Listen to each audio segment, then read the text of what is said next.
And hello, everybody. Welcome to Teacher Talk today. I am so glad you have joined us, and I am thrilled for today's conversation. I have the one and only Chip Baker here with me today. He is an educator, an author of 13 books, and he has his own YouTube channel, the Success Chronicles, that showcases, so many great people and his work around really aligning success and integrating connection in and around our education. So, Chip, thanks so much for being here today. Yes, thank you so much for having me. I've been excited about this. I'm glad we were able to get this scheduled. Uh, and what you do, what you're about, it's my passion as well. And so, man, been truly excited to get here, and I think we're gonna have a blast. How Me about that? too. Me too, my friend. I want to just jump right in and ask you, where did your journey towards talking around, this idea of the Success Chronicles and talking about other people's success, how did that start for you, and where did that come from? Well, I, where I grew up in Hearne, Texas, which is in my hometown is close to Bryan College Station, Texas A&M. It's a small town, so I have to say Texas A&M University. Okay, well I'm about 30 minutes from there because it was a small town. But I was blessed and fortunate to uh, be around some great people as well as Mhm. be exposed to some things like higher ed. A fourth generation educator, Mm. watching my mother complete her master's degree, while I was in upper elementary school, junior high, just being around uh, ministers. And my family were church folks. Mhm. So my mom was a minister of music in our churches growing up. So being around, highly educated people, people that were successful, people that were servants, that Mhm. gave service. And so just, I guess the big man blessed me with a sense of awareness to understand it. Oh man, it's some good people that you're around. Like just check out what they do. Watch how they operate, see how they move. Like, to have a doctorate, you have to have 2 degrees before that degree. You're like, man, that's some work, So, putting all of those things together and Mhm. understanding that man, just check it out. And so I always have been intrigued by what successful people have done, and Mhm. it's influenced me in my life. I love that. And, sharing people's stories is such a great way to encourage Hmm. other people to understand and learn and meet their success. When you think of success and this concept of, being a positive influence, what does that mean to you? I think it's important to be a positive influence. Mm, When you are a positive influence, it leads to success. And uh, yes, success in your life, but more importantly, success in the lives of other people. mm, And that's the good place. That's where you want to be. And I like mhm. to tell this. I share this with you. I tell people, my blood type is B positive, and You're a rare and I soul. yeah, and I try to stay away from people with the blood type of O negative, right? And so I know that in any situation that I'm in, I have the ability to be the thermostat and not the thermometer, Mm, right? And mhm, and the ability to be the thermostat controlling the temperature comes mhm, from my attitude, my mindset, my actions, the way I mhm. carry myself, right? And so when I do that, it influences so many others in a great way. And yes, it's success for me, but more so it's success for the people that I'm blessed and fortunate to be around. Mm. And it's true, right? We know Yeah. that our positivity or our impact or our influence directly impacts those people directly around us. And we know that there's Yes. research that shows that that ripples out even further. So even though we're creating direct influence and impact with the people who are the nearest to us, that has Yeah. huge ripples. You're an educator, a coach, you work in Mhm. schools. How has this work Mhm. impacted how you show up as an educator? Lots of ways. I think it's allowed me to be intentional about being intentional. Mm, I know that each moment of each day is an opportunity to step into my courage and mhm, and be the best version of myself so that I can influence others in a dynamic way. mm, And so it brings about a heightened sense of awareness mhm, uh, because now it allows me to look at myself and reflect on my actions, my behaviors, my mannerisms, like I said, how I carry myself, because I know that it's not just about me; it's bigger than me, I and love so it's that. allowed me to be, uh, intentional about being intentional because I strive to make a positive difference in our world, and I want that to last for generations. Oh, and I just want to hold that because what a beautiful concept. And I was listening to a lovely teacher of mine, and one of the things she said is that, how we show up now influences the way the world will be in 100 years, right? Like how we are in this moment is going to have an impact on our children's children's children. And Yes. a lot of the work that I do is around how do we meet ourselves when it's hard. You said, having the courage to show up and do this work. How do you get to this work when it's hard? When there's things going on in your life, when you actually have to dig deep for that courage. What are some of the ways that you dig deep to be able to keep going when it's a little bit harder than you think it's going to be?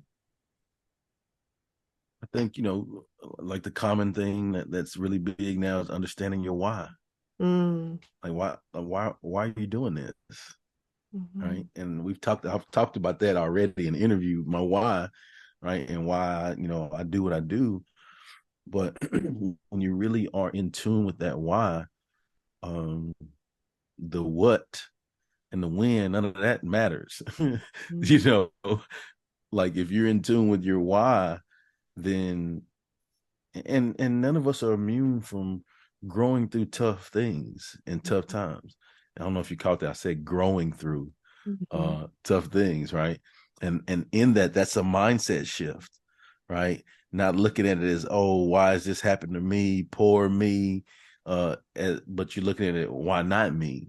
mhm, This is what can I learn from this? mhm. And so when you look at it in that manner, just it allows you to be in tune with your why. And I think that's what really helps me is because it's tough. Mhm. It's hard. It's hard work, Mhm. right? But tough times don't last. Mhm. Tough people do. Ooh, ooh. I just want to say that again. Tough times don't last, but tough people do. Chip, I think that this is, as you said, it's a mindset shift. It's a connection to our why, but really also there's like just coming back to that deep concept of courage, like showing up Mm-hmm. even when it's hard, and Yep. tapping into what's really important. Can you tell us a little bit about some of the challenges you've been through in learning this message for yourself? Like you've said, I've seen successful people around me. I wanted to really elevate and support other people. It's really important to me. But you also said we kind of have to grow through things. And I know in the Yeah. world of education, there's a lot of growing, even the adults are doing on a regular basis, right? We have to show up and Mm-hmm. grow with our students. Like, Yeah. how have you gotten through some of those challenges? What are the practices, the things that you do, or the ways that you celebrate in your life to show that you can get through these hard things? I think it's pretty simple for me. I'm a simple guy. And I truly believe that less equals more. You're gonna get some math formulas in the interview, right? I, I believe that less equals more. And what I mean by that, if we have systems in place Mhm, by which we operate, then and core common principles that we believe in, right? Then regardless of what comes our way, we're gonna be okay because we're tuned into our beliefs. mhm, We know like regardless, I'm gonna work hard. I'm gonna give you everything I got. I'm gonna have a great attitude. I'm gonna surround myself with good people. I'm gonna strive to be the glue in any situation to hold things mhm, together. And it don't matter what's going on. I'm gonna do that. Mm-hmm. And so I think when we have those core common principles, that's one thing that I've done throughout my life when I've had challenges, the hard times. Um, when we again going back to tapping into the why, Mm-hmm. understanding that it's not about me. Mm-hmm. It's bigger than me. Mm-hmm. And when I truly understand that, well, yes, there's been tough times, but it doesn't matter that it's tough because what I'm doing is more important than that. And so uh in celebrating that, how you asked, on the other side, once growing through those things, I think just having an attitude of gratitude, Mm-hmm. just being grateful for the opportunity that you're able to grow through those things, because pressure is a privilege, Mm-hmm. Mm-hmm. right? And so to have the pressures of which we have on a day-to-day basis, like there's a lot of people in the world that wish they had those problems, Mm-hmm. you know, uh Mm-hmm. to work through, right? And so I think it gives you a balanced perspective. It helps you understand that, although things not as good as they could be, Mm-hmm. uh but thank God that they're not as bad I as see. what they could be either. And so I think that's what helps me. I just try to stay even keel, stay close to my why, um, be grateful for the opportunity to have pressure Mm-hmm. in my life. And so those are some of the things that I do. Well, and I love those. And you can tell that even, and we know the research and science proves that, even if you Yeah. don't have B positive blood running through your veins, right? Like an attitude of gratitude, a connection to your why, surrounding yourself with Yeah. people who support you, and a recognition of that even keelness, right? That equanimity is another word we use around that, is researched and Mm-hmm. backed to say that this is how we can can be okay. It's making me think in the self-compassion world that I'm in, we use a phrase called common humanity.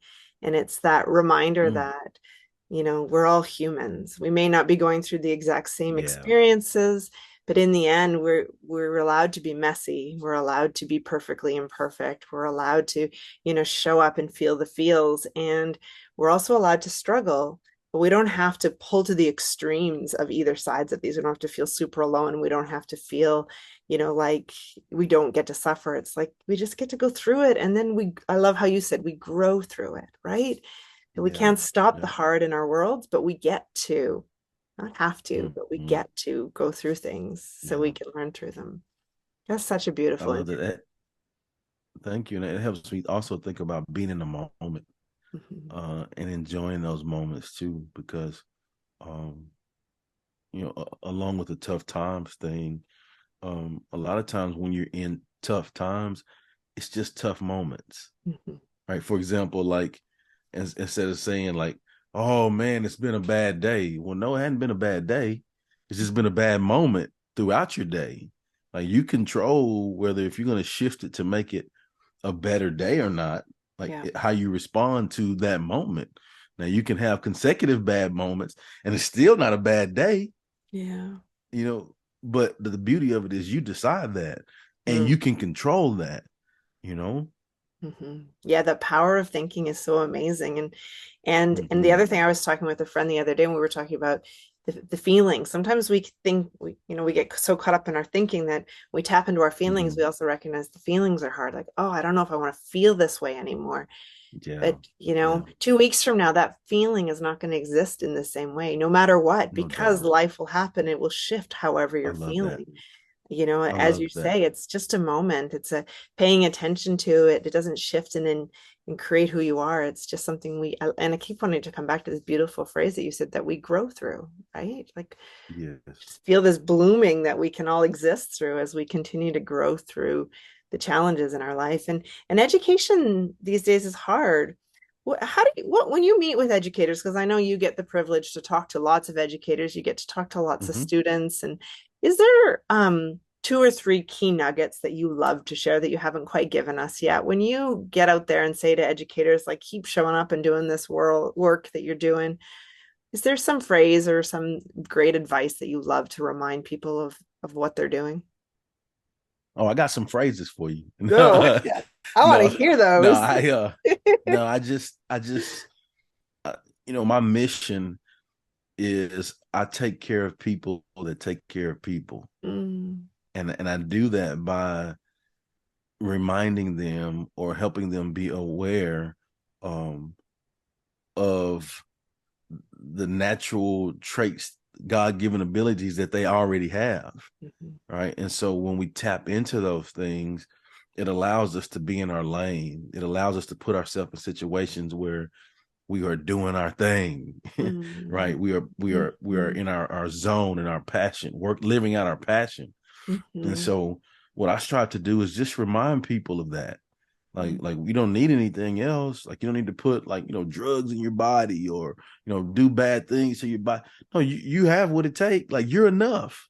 mm, mm, And you just have to remember that and understand that and know that like whatever it is that you have, like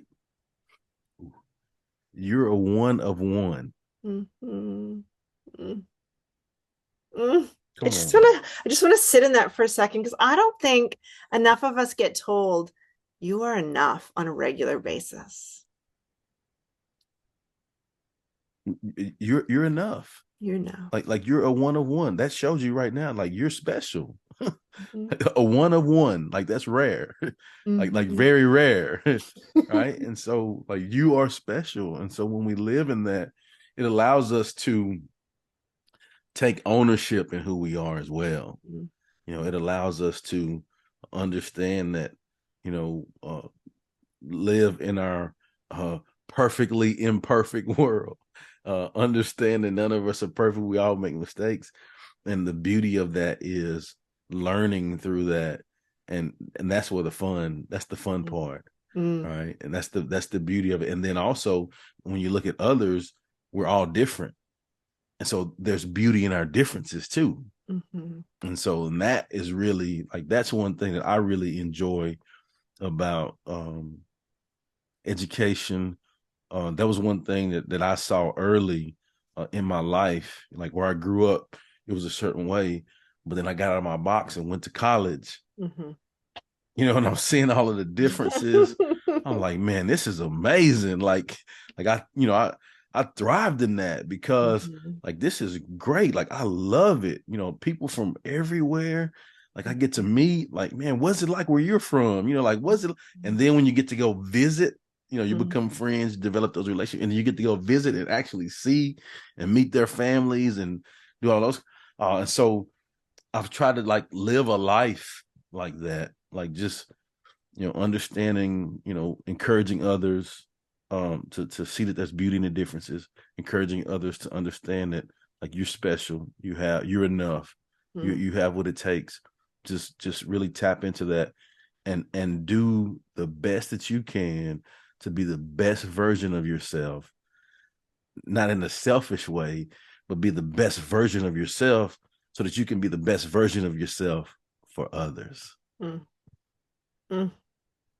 Just want to sit in that for a second because I think those messages are just so beautiful and beautiful, wonderful reminders for all of us on a regular basis. Yeah. Chip, your personality, your positivity is infectious, and I'm sure you hear that a lot. I Thank can you. just feel it Thank coming you. right through. Even your smile just brings joy to my space, and I'm so grateful for this small opportunity to connect. When I get to do these interviews, one of my favorite things to do at the end is to talk about, many people find different ways to reduce stress in their life. And for me, one of the ways Mhm. that I reduce stress is I do something called I have kitchen dance parties. So at the end of a long day, I throw my tunes on and I make my meals for my family and I just groove around the kitchen. And it doesn't matter I the love it. song, sometimes it's different.